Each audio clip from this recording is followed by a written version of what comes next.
Welcome to the jungle. We are at turn 103. Now this turn, if we look at the thrones, Asphodel already has 1, 2, 3, 4, 5, and these two that are unclaimed, I think they already have it. So I think we already lost the chance because I killed a lot of this army with that magic phase attack where it did return in the end, but I forgot that Machaka had nothing here, and Naba had already failed to storm this twice. This hero here, this absurd hero, could have taken this fort on his own. So we probably should have stayed.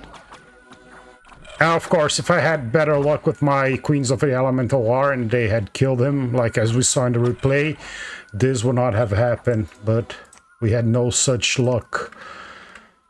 In any case, we are casting Lore of Legends with this Queen of Winter here, putting her at R4, then we can get to R7, and we can overcast Vengeful Water. We already know how many gems they overcast with. We can overcast that, and that will allow us to push into their dominion.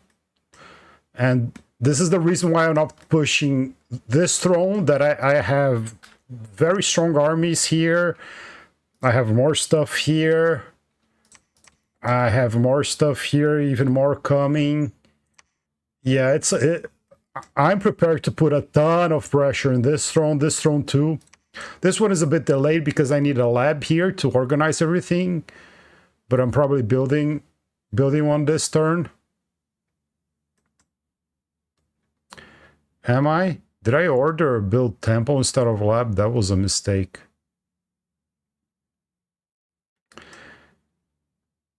In any case, they do have some gems, and I need to clear this fort too. So we're just waiting on that to put our big pressure. A lot of the raiding is exhausted because we can see here that they have basically nothing. They're moving their giant masses of mannequins to the front lines towards Naba here. Here there's a lot of pressure, but we can deal with. I don't know what's happening inside the Chinoyama lands. But near us, they're exhausting, they're raiding. But let's look at some battles. What happened here? So just some PD. I can clear that no problem with a few mages and just trash. Here. Oh, it was... He didn't leave much on siege. But we could have a big fight. Here there are 800 units.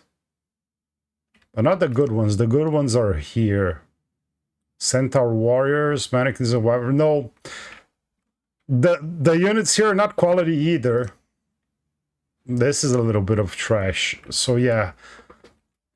Once we deal with these globals that are causing problems for us, mostly Vengeful Water, we are ready to put the pressure on. Up here,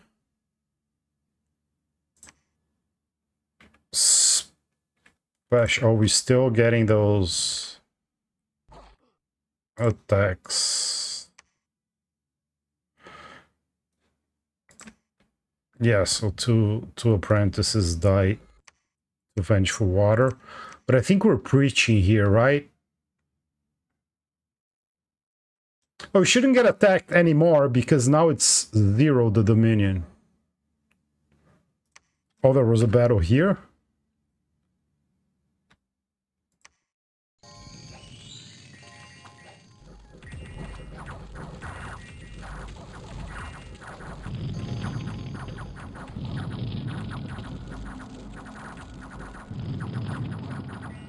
That was nice. Yeah, they used that level 9 spell to try to take out our party there, but failed. What did they put us in siege here with? A few Black Centaur, but not a lot. I don't see any Carrion Furies, so this will be easy. Okay, so this was the capital region here next to Scorpion Cracks. What happened here? They did the illusion remote.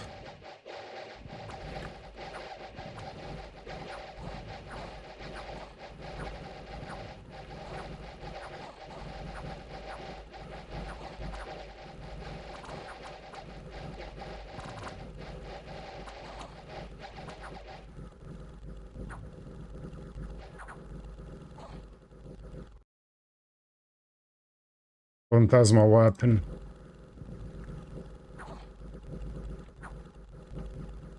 It's like we lost, but I think we won in the real game. No, we didn't lose yet. Yeah, and since this is all PD, we didn't lose anything. Okay, great.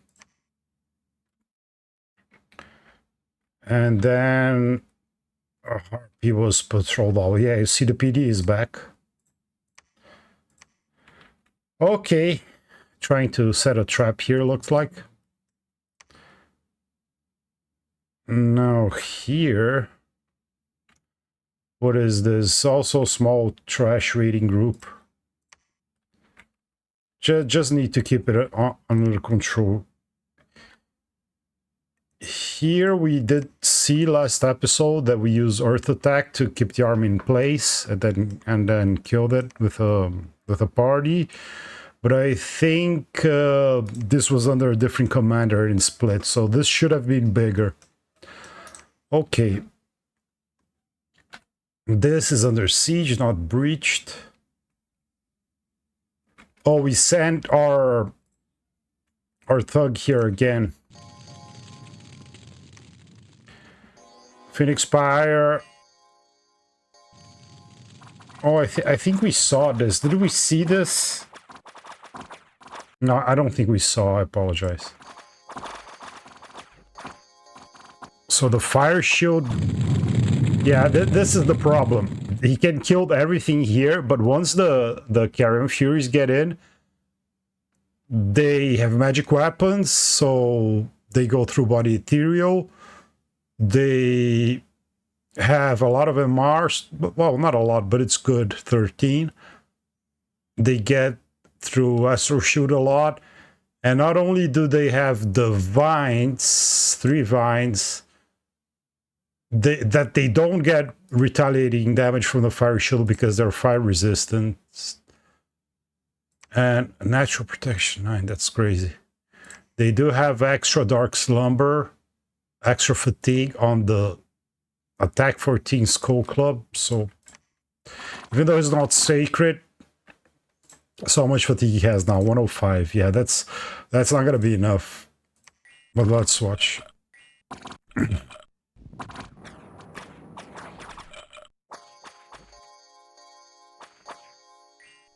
A lot of them are being affected by Astro Shield, but yeah, all the other units he could take. So unfortunately, we lose him. We just can't use thugs to deal with Carrion Furies. Unfortunate, but we did find a solution here. Let me go ahead and skip up to the part where I'm casting Horror Seed, because they are not mindless. Horror Seed affects them. So that's one way I can deal with them without fighting. I can win battles against them, of course, but just not with thugs due to all the fatigue stuff. Okay, here part of the group raided us. Just trash too. Took PD.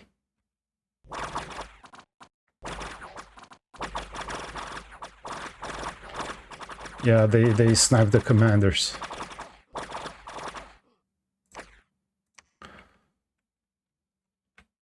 Okay, so that region is that. Here I think we cleared the fort with our most powerful army, but there was nothing. So yeah, we need to preach a little bit to protect our community here until we can overcast Vengeful Water next turn. In this region, there are a few battles I see. Did we catch a group here? This is just our blood hunting chef. Our blood hunting patrol chef. But... oh, it was just PD. Okay, we cleared that. What's this group rating us here? There were more, but we cleared them. This is the last one on this area. Oh, just a few camisots. It's not gonna be enough, but it's okay. Yeah, now we have a lot of stuff here going towards this direction, the throne here in Malma. Here we win something. Also raid.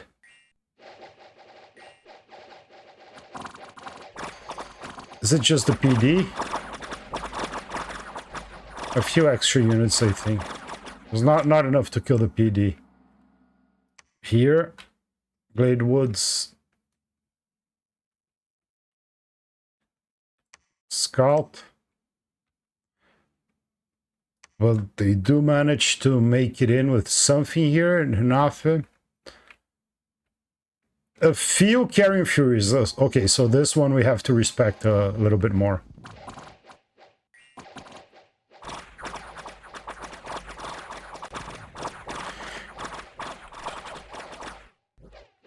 Yeah, but shouldn't be a problem. There's a big one here.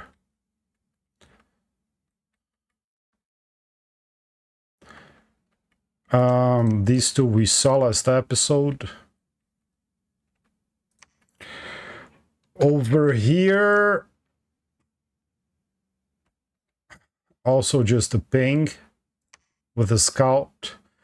And we have a bunch of those Vengeful Water things, so I think we can look at them from this. So Bear Clan Cub Mother wins. Crow Clan wins. Mountain King wins. This is a bigger one, so this was in that different province. Kamazot wins. Nidavangr wins. Scout wins. Kamazot wins. This is a big one. Is that one in the other province we saw? Another big one. I don't remember where that was. Yeah, we lose every time there's a big one. Our small mages lose at least. But this is almost over. Now, unfortunately, with just one candle is enough for these attacks to happen. And we can't be taking chances, losing gems. So we have to move back. Also, it will be helpful to use this army to defeat this one. Well, I don't know if we can defeat it, because this one's pretty big and has magic support, but we can try to exhaust it. What else? Okay, so this throne we defended, but due to the Vengeful Waters thing, there's one candle here. So we move back, and we're building a lab. We're probably preaching. Yeah, preaching. Oh, we got a Ring of the False Prophet from winning a battle. That's good. So we'll be able to put it in our treasury with the lab next turn. But what do we get here? Nothing. Yeah, but this is a good army, and we are reinforcing too. So I think this throne will be secure. I mean, is it good? It's like minimum, I guess. It's not like the best. Oh, there was something here too. How did we win this?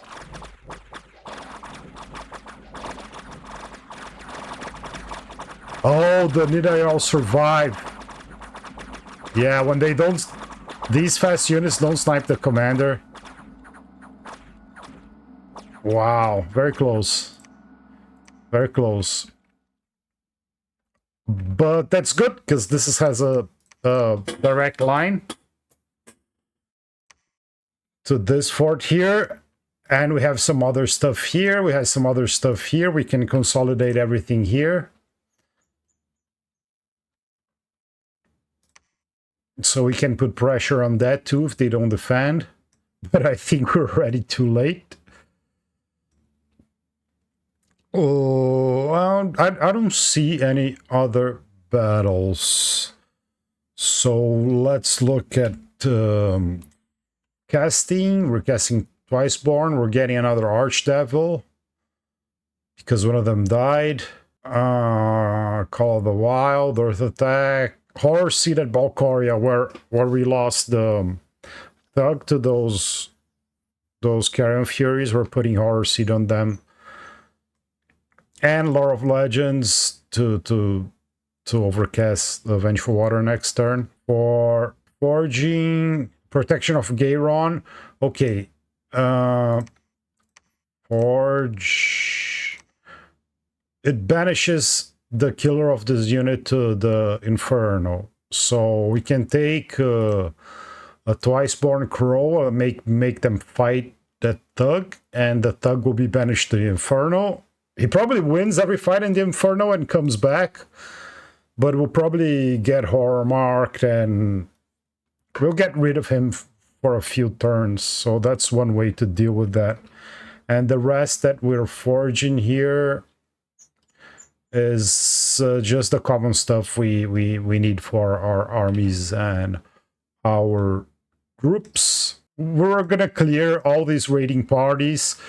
I think they're pretty much exhausted, although the problem now is that since they're basically finishing Naba and Shinoyama, it opens up new fronts for us, but we're not totally unprepared on these new fronts. We're very ready to jump on this as soon as Vengeful Water drops, not before. Here we're not quite ready, but we're getting organized. Here we're quite ready, but there's no connection. Knowing what I know, I should have just kept my Pretender here. He had a Simulacrum anyway if he died. In any case, he cast Returning and he didn't come back. I don't know if this is a bug, because Returning has a very small percentage of him not coming back. All the other Crow Clan that were being community slaves on the battle came back. He didn't.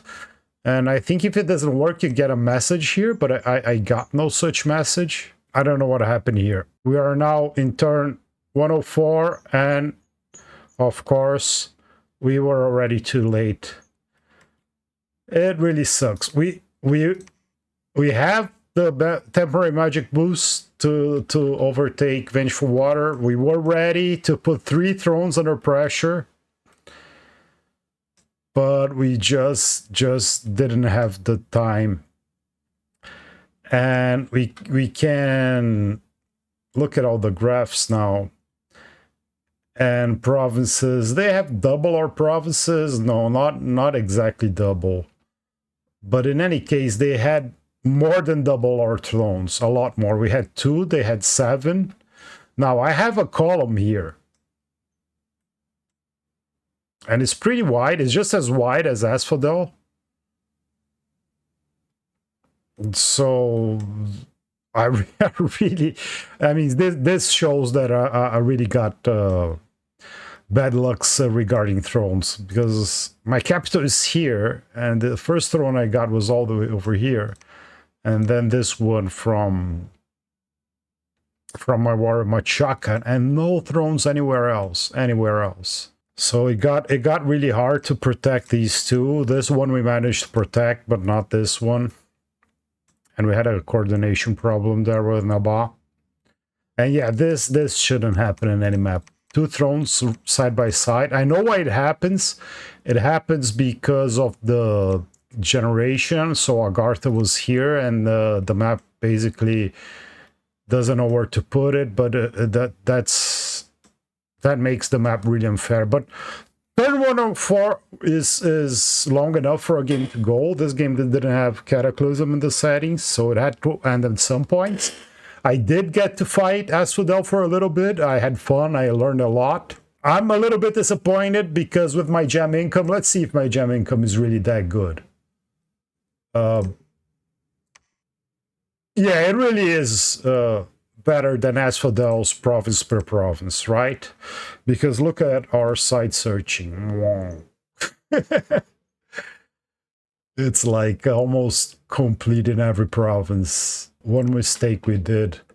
Of course, let's look at that again. Yeah, we should have made this graph go much, much higher. And I was just like spanning some Vampire Lord turns to raid up here, but there's no point raiding Asphodel. And I invested a lot in... This guy was useful. The fire mages are really needed. It's just that it's when you have less units, troops, I mean, that the enemy, one way to overcome that is making thugs that can kill the whole small armies. But it's so hard to thug against them with the vines because fatigue is something that destroys every thug, right? I mean, it's possible that he has so much armor and regen that even fatigue out, he regens through, but then it starts getting affliction, so it's not a good situation either. And of course, when we put Fire Shield, we destroy all the normal mannequin stuff, but the Carrion Furies go in and destroy them. I really wish on the magic there was some Era of Effect stuff that would be more efficient against them.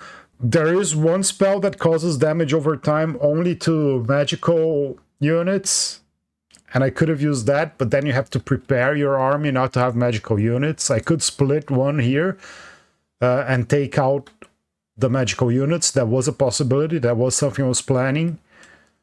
But it's slow. It's not gonna win you the battle if you cannot hold on to the waves or the other stuff that the other battle magic they're doing. Solar Brilliance is gonna blind all our troops, and we do have Spirit Sight on our Bless, but our units have ice, and since they have ice, you use Solar Brilliance, you blind your own troops, and now their eyes don't work even for Spirit Sight. That's not really a good option. There's basically like nothing really easy to do. We can cast Firestorm like we did to clear this province here before, but they have fire resist in the blast. I think the game is really missing something to do with nature, because nature has the Ravenous Swarm. Yeah, it's a battle enchantment, and it's gonna do 7 AM holy each, but it's only one. So this is gonna be completely irrelevant in a big battle. I think they're missing, even if it's a level 9 one, a bigger version of this. Because otherwise, I had the idea that I could do so much against them due to their tags, but in practice, you really don't have a lot of options, especially if they have fire resist. Their tags end up being a benefit for them, because they don't have fatigue problems, they don't have morale problems, they don't have cold problems, they don't have poison problems. And you have all of these issues. I mean, you can cast the resists and the counters, but then you're spending gems and they're not. I'll discuss a little bit more about myself and the other players now. So myself, I started here, and I got into a bit of a conflict with Pythium right away, because they were super expanding with their Awake Titan. I didn't know this, but Asphodel was afraid that I was going to attack him, because we both had imprisoned pretenders, but he had unholy weapons that he was only going to get at year 3, and all of my blast was non-incarnate. So I had a timing that was good against them.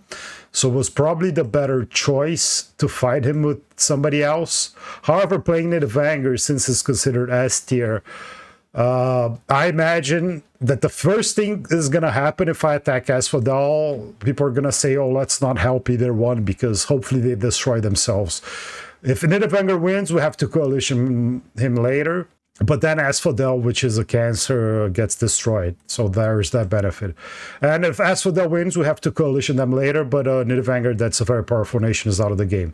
So I didn't want to be in that situation. I was hoping for a better diplomatic scenario to jump in with at least 3 people. Maybe I was right about that. But in any case, I felt like Pythium was bullying me a lot and it was going to bully me all game. So I preferred to coalition him with Machaka. And I made Machaka win the war. A lot of it was on my back because I lost that battle at Pythium's cap.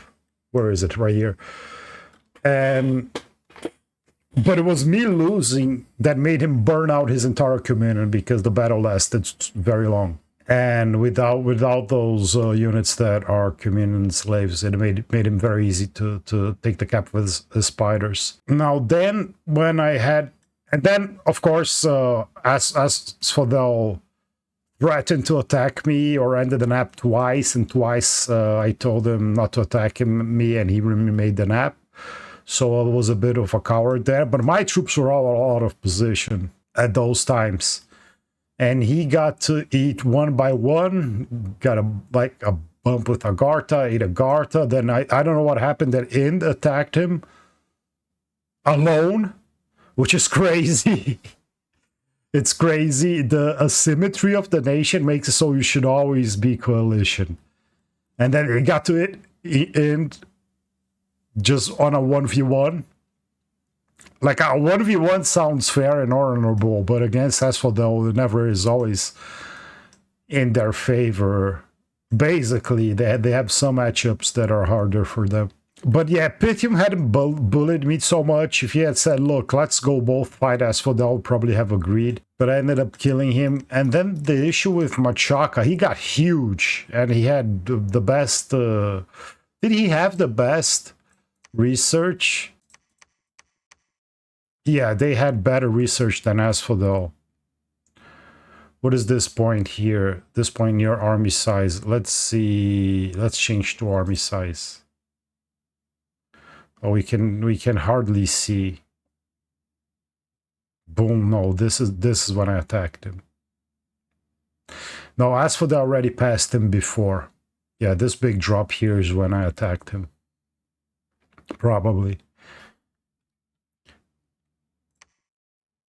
But yeah, I was always one step behind, even with Magic 3.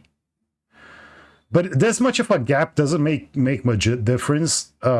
Like one of the things they had that was really good was Awakened Forest, but I didn't have the nature gems anyway to cast Awakened Forest. I was spending them every turn doing something else. Let's look at my research here. Yeah, we were gonna get the Dreams of the Awakening God next turn to overcast. We were saving up, so we would have enough. It has a strength about 144 Astral Pearls, so we might have to alchemize a bit. We would be able to overcome that. Vengeful Water, which was stopping us in our tracks, was gonna be overcast this turn. Okay, but going back to what I was saying, Machaka got really big, and he refused to fight Asphodel. And that's the moment, like, I really had no choice. And I think that's like, I'm not saying that he played wrong, because what he said is his throne rush was inevitable, but okay, but that's not a convincing argument to me, because if he says his throne rush is inevitable, then if I believe him, my only solution is to attack him, right? What can I do about it? He says, my throne rush is inevitable, therefore you should attack Asphodel. That doesn't make sense. So yeah, I felt like he really should, because then we would have a showdown between us without Asphodel. The way he made the situation, he basically put me in a king-making position, because him and Asphodel were the strongest. And I had to attack one or the other, right? I mean, both could attack me, but that wouldn't make sense for them. And also, I didn't have thrones, so why would they? His positioning kind of forced me to ask Asphodel not to backstab me while I fought Machaca. But then Asphodel was free to save up that huge amount of gems for that Utter Dark. Like he was mentioning Enchanted Forest, and I've been watching his videos and how Shinoyama knew when it was prepared, but Enchanted Forest really doesn't cause a lot of problems. It sucks when you have both them and Utter Dark because you cannot put PD in important provinces, but the Dominion wasn't bad. Let's look at the Dominion here. Yeah, I think it starts getting lower exactly when he casts Dreams of the Awakening God. But it was not desperate for us, and we were ready to overcast it anyway. So the big deal was really Utter Dark, because our build didn't rely on a heavy blast. It relied on the scales carrying us to use all the tools that Nidavangr has, and that really hurt us. But the what I think would have won him, well, he won, so I cannot criticize him for playing wrong. But what I think would have also made him win is Burden of Time. But probably he didn't want to use his living mages. But even then, he's always gonna have more mages than anybody else with living of time. Like Shinoyama was preparing a wish farm, but I think with the strength of the other players in the lobby, it was a lot of wishful thinking, thinking that the game wouldn't end before he was gonna scale like that. But I don't know this situation very well. But one of the things I didn't do, I made all of these maps and I talked a lot with Cookies, Asphodel, but I didn't trade them like items and stuff. And maybe he's under the impression that I don't trade a lot, but I did trade with everyone. I bought stuff from Shinoyama. I organized the dispelling and globals. I traded provinces, which later I regretted with Calum, sent him stuff for his defense before I could attack Asphodel. Basically, if I didn't trade it with anyone, it's because they didn't attack me. But due to the symmetry of the type of nation, I always consider like that you shouldn't make these Faustian bargains with a nation like that. But apparently I was the only one that thought like that, because they had a lot of talks with Pythium and getting tips, and it's, well, Cookies gave me tips for my fights too. But for example, Machaca was bribing him not to overcast Mother Oak, and then they made big trades with research boosters, keeping them ahead against everybody else in research, being the two biggest.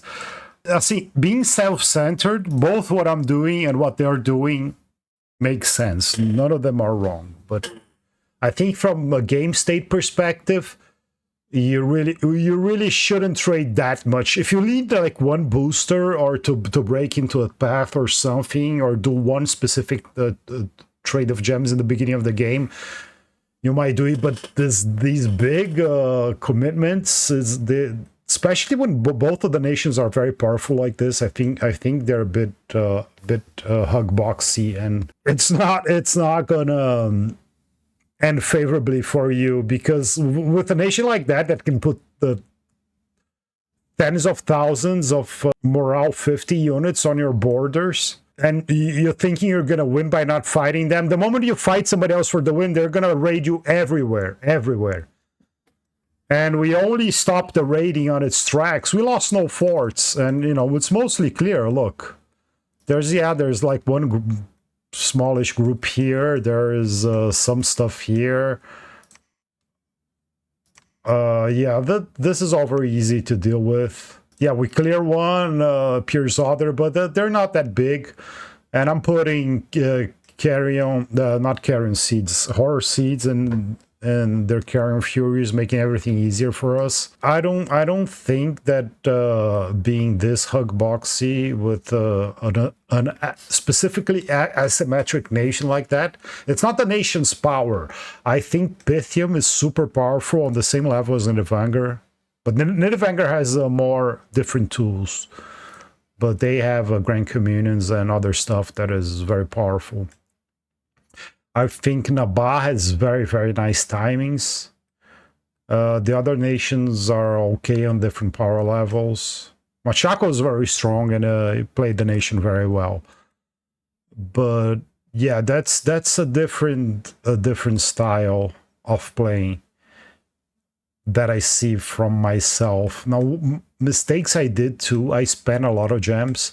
I spent a lot of gems in my early fights against Scalaria, expecting that they would be investing a lot, but they didn't. I spent a lot of gems to win fights against Machaka, but at some point they started playing, so it wasn't necessary. But by the time they stopped playing, I already had their capital and this other province here, which was the most important one. So it didn't really make a difference there. Now, I lost a big army here, going from this underground position through here, because I couldn't move them fast enough. So I probably shouldn't have gone all this way. But if I hadn't gone all this way, I wouldn't be able to protect this throne. But I hadn't gone on this way, I would be able to split this army better. Because the only reason I didn't split it is because I didn't have the time. But if I have another group of 200 Nidbaiths coming from the behind, I could have split it and park them like instead of going straight for this fort.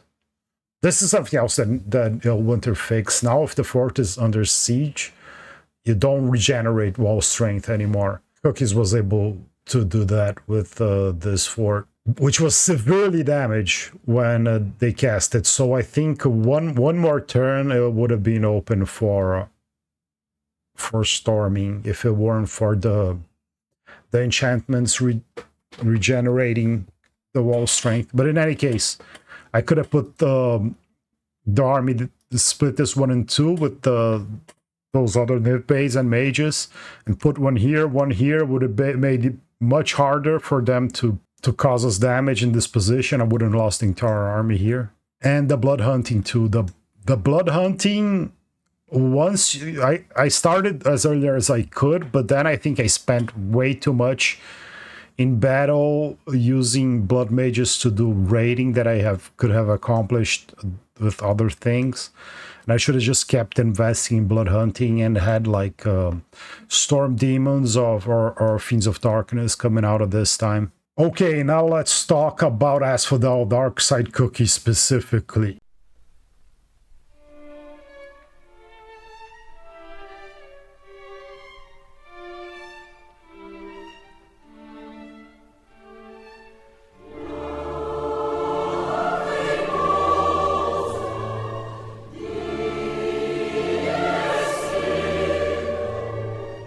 He played this masterfully. And at some point he was saying the game chat that he was throwing. It's probably because it makes you very anxious to play this nation in a fight. But he took advantage of it perfectly. Like the amount of death gems he put in that Utter Dark made it so I had to do an extra wish for magic paths. And, you know, that just cost more time and gave him more time to pick the nations one at a time. Well, I say one at a time, but it wasn't that specifically. But he could do his initial attack against Nabah. Well, he managed to, and some of these things fell in his lap too. Managed to kill Agartha 1v1. He managed to kill Win 1v1. Oh, there was some minor disputes with Shinoyama in the meantime. And then he chilled for a long time, and then he managed to do his initial pressure against Nabah without fighting anybody else. And then continuing fighting Nabah, he took Calum very quickly, and I didn't or couldn't respond. And from that point on, of course, he was fighting everyone. But the Utter Dark really put him ahead. Called him a diplomancer, and everybody was shocked because I learned since that this is considered a pejorative in the community, but I didn't mean it that way. I just meant it that his diplo was very good. And some of the things I already knew, that he was talking to everybody. And also he has such good relations with Machaka. That was Machaka that brokered our initial peace when he wanted to attack me. He managed to have good relations with everybody, pick his wars, pick his timings. The best of all, he did it without breaking an app. He respected every single app. He didn't really argue about turns or if it's one turn earlier, one turn after, that sort of stuff. So it was very above board, and I think that's even impressive. And it's great to play a fun game. Like he is definitely one of my favorite YouTubers to watch before I started making my own videos. So it's really fun to be in a small community when you can play with the people you watch that you think are better than you, which is the case here. I hope at least I gave him a run for his money. I think I had a chance. I think I had a chance if the game goes on, because on the one hand, he's getting more gems and money from lands that didn't kill yet, but on the other hand, I have blood. So that's like one gem type he can beat me with. Once I had Vengeful Water, and well, the globals fight was gonna continue, right? I think I had a choice, but the game has to end at some point. And thank you for everyone who played this game with me. It was one of the best Dominion 6 games I played. Thank you to Lithium, even though we had a dispute there and we fought. It was great playing with you. Machaka, who I talked a lot, and Shinoyama, who I talked a lot. Thank you. Thank you in particular to the Kalem player too, that subbed in after the original one left. It allowed us to keep the game going. I'm very grateful for that. Thank you to Cookies, of course, my big opponent in the end, Asphodel, and one of the biggest fans of his YouTube channel. And one particular thanks to Iflyte, I think that's how you say it, his name, that played Naba and made this wonderful Pretender mod called Divine Ascendancy that we used. And thanks the viewer, of course, for watching. All right, I think I'll do one other video with my last thoughts, because I did a national review before I started recording the videos. And I probably have some different thoughts, so I'll rewatch it and make additional comments about Nidavangr, considering what I learned for this game. Thanks for watching, and see you next series. Bye.